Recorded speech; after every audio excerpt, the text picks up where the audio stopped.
Okay guys, so this video is going to be about self-love and the importance of self-love in order to really be in a good place and space to love others.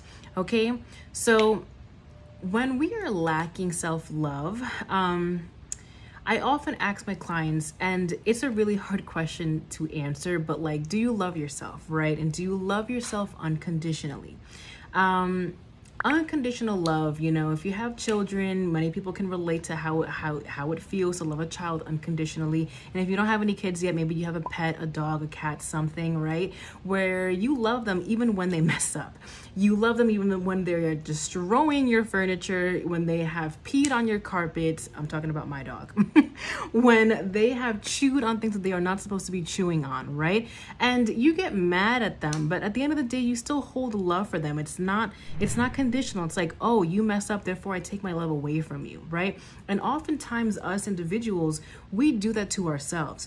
It's easy to love ourselves when we're highly successful, when we're killing it at the gym, at our job, with our family, with our love life, right? But when we're down in the dumps and when we feel like we're in the gutters, we have conditional love for ourselves, and we don't love ourselves, and we don't deem ourselves as worthy, then we don't see ourselves as lovable, valuable, whatever may have you, right? So sometimes the way that we love ourselves is conditional. And I mean, loving ourselves is probably the hardest, I think, one of the hardest relationships, because we're always growing and evolving, and we always have to be constant to make sure that, like, hey, am I showing myself appropriate love today, right?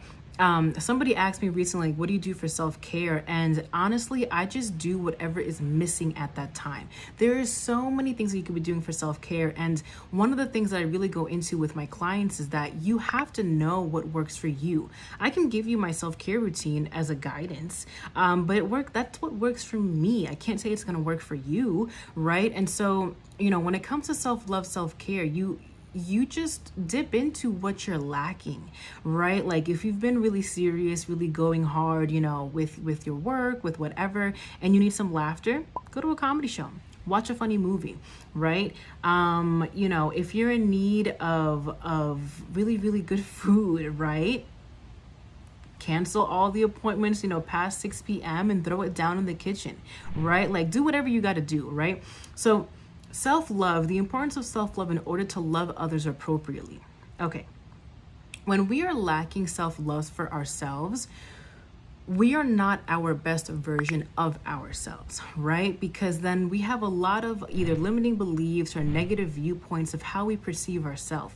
And when we have those perceptions of ourselves, it is very likely to try to put those onto other people. It's a defense mechanism. It's a way that we try to relate to others. But what we tend to forget is that everyone is their own person, their own individual person with their own stories, their own love life, their own perceptions, their own understanding, their own emotions, their own feelings of whatever's happening to them. It's subjective, right?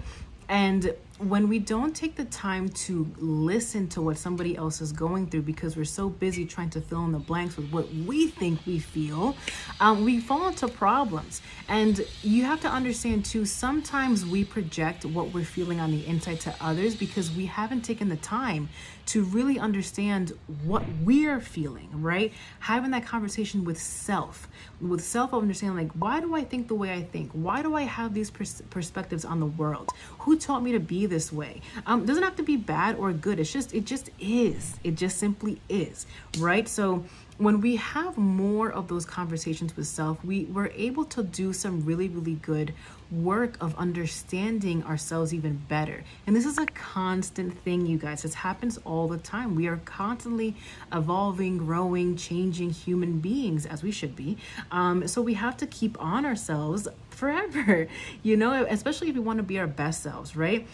So point period blank, guys, you know, be on this wonderful, everlasting journey of self-love and self-care so that we can be the best versions of ourselves for us first and then for other people, okay?